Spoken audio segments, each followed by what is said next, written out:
I want to this morning just look at one bit of this verse, and it's this bit here.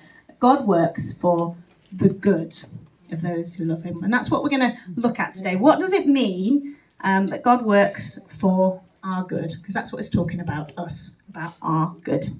Now, the Bible is such a wonderful book that often you'll find any questions you have, the Bible has the answers. And mostly, what we like to do is look at the verses before and afterwards to see if they help us to understand this verse. So I'm going to just put the verse after Romans 8:28 on, and it's this one here. So verse 29 says this: "For those God foreknew, he also predestined to be conformed to the image of his Son, that he might be the firstborn among many brothers and sisters."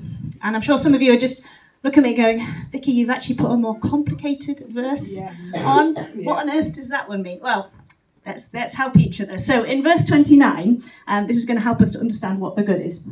And there's a little phrase in here that helps us.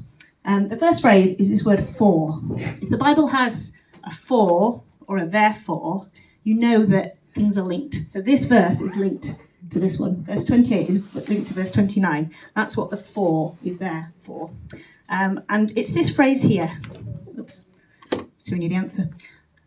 Conformed to the image of his Son. So God's great idea is for our good. He also predestined to be conformed to the image of his Son. Now that's a very fancy way of saying something, conformed to the image of his Son. So we're just going to work out what that means. First of all, his Son. Who are we talking about here?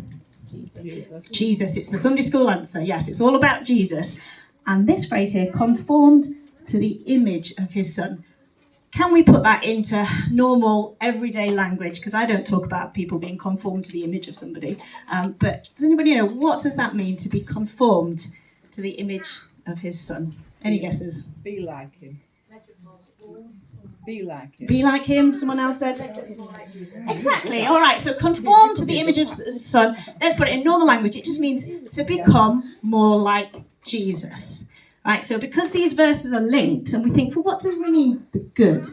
Well, according to this verse, our good is to become more like Jesus. So that's why verse 29 really helps verse 28. And I think it's actually quite liberating, I think. Because, you know, when we think about our good, sometimes we just think, well, yeah, I know what's my good. It's being healthy, it's being well, it's my kids being okay, it's for me to have enough money in the bank, you know, and you know, all those things, you know, they're good gifts. And as we know from James in the Sunday sermons, every good gift is from above. But this is just going a little bit more below the surface and actually think, well, what is our ultimate good? Our ultimate good is to become more like Jesus. So that helps, I think, make sense of life in a broken world. So on days where you're happy, our good is becoming more like Jesus. But on days when the tears are flowing, you think, well, how is this for my good?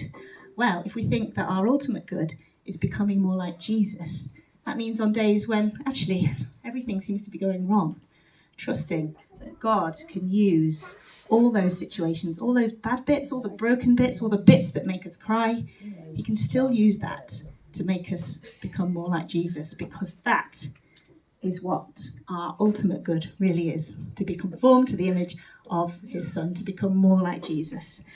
So hopefully that's just a helpful little thing about when we do our memory verse and we say, we know that in all things God works for the good of those who love him.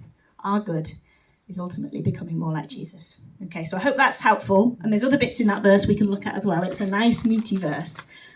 So it'll hopefully be a real encouragement for us this term. Okay.